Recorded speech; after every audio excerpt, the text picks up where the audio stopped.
Have you ever been pushed so far that you snapped? That's where my story begins. I'm Marcus, a single dad who moved into Oak Ridge Estates for a fresh start. The neighborhood was pristine manicured lawns, friendly waves, kids playing in the cul-de-sac. But the HOA, led by Karen Whitaker, was a nightmare in disguise. From day one, Karen's emails flooded my inbox. $200 for landscaping enhancements, $150 for community beautification, $75 for a mailbox that matched the aesthetic. Every month, new fees. I paid, gritted my teeth, and kept quiet. I just wanted peace for me and my daughter, Lily. But Karen didn't stop. The fees climbed $500, $700, then $1,000 a year. My neighbors whispered complaints at barbecues, but no one dared challenge her. Karen strutted through the neighborhood, clipboard in hand, issuing fines for unapproved flower beds or non-compliant fence colors. She once fined me $300 because Lily's bike was parked improperly on our own driveway. I tried reasoning with her at an HOA meeting. "These fees are crushing us," I said, voice shaking. Karen smirked, her perfectly manicured nails tapping the table. "If you can't afford it, Marcus, maybe Oak Ridge isn't for you."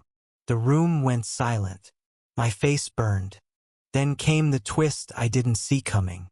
At the next meeting, a quiet older man named Mr. Patel, who'd lived in Oak Ridge for decades, pulled me aside. "Marcus," he whispered, "Karen's not just greedish skimming money. I've seen the books." He'd been the HOA treasurer years ago and noticed discrepancies in the financials. Payments for consultants who didn't exist, inflated landscaping contracts to her cousin's company. My blood boiled. This wasn't just about fees, it was theft. Couldn't let it slide. I started digging. Late nights, I pored over public records, HOA bylaws, and emails Mr. Patel smuggled to me. Karen's scheme was sloppy but funneled thousands into her own accounts, banking on our silence. The more I uncovered, the angrier I got. Neighbors were struggling. Mrs. Lopez, a widow, was skipping meals to pay fees. The Thompsons were facing foreclosure. Karen didn't care. She wanted her gated paradise, and we were her cash machine. The breaking point came when Karen announced a $2,000 emergency assessment for a fountain she wanted in the community square. That night, Lily asked why we couldn't afford her art classes anymore. I hugged her, promising things would change. I wasn't just fighting for me anymore. I rallied the neighbors in secret. Mr. Patel, Mrs. Lopez, even the Thompsons, who were barely hanging on.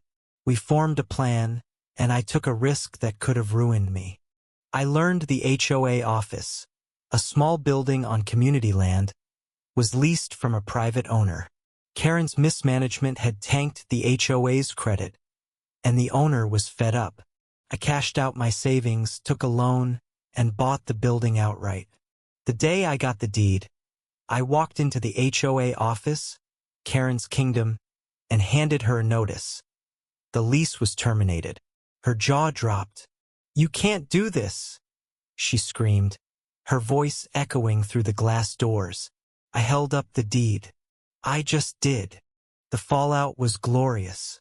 With the office gone, the HOA board, Karen's loyal puppets had no base.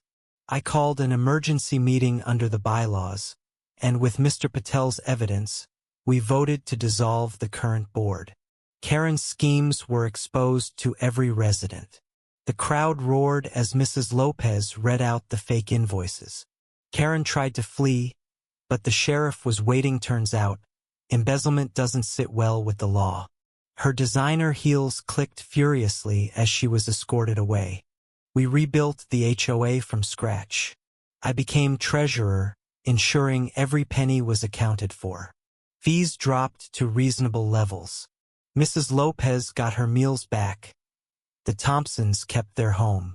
Lily's art classes resumed, her smile brighter than ever.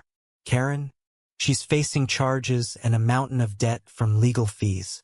Her perfect facade crumbled, and Oak Ridge became ours again. What do you think? Did Karen get what she deserved, or should we have shown mercy? Share your thoughts below.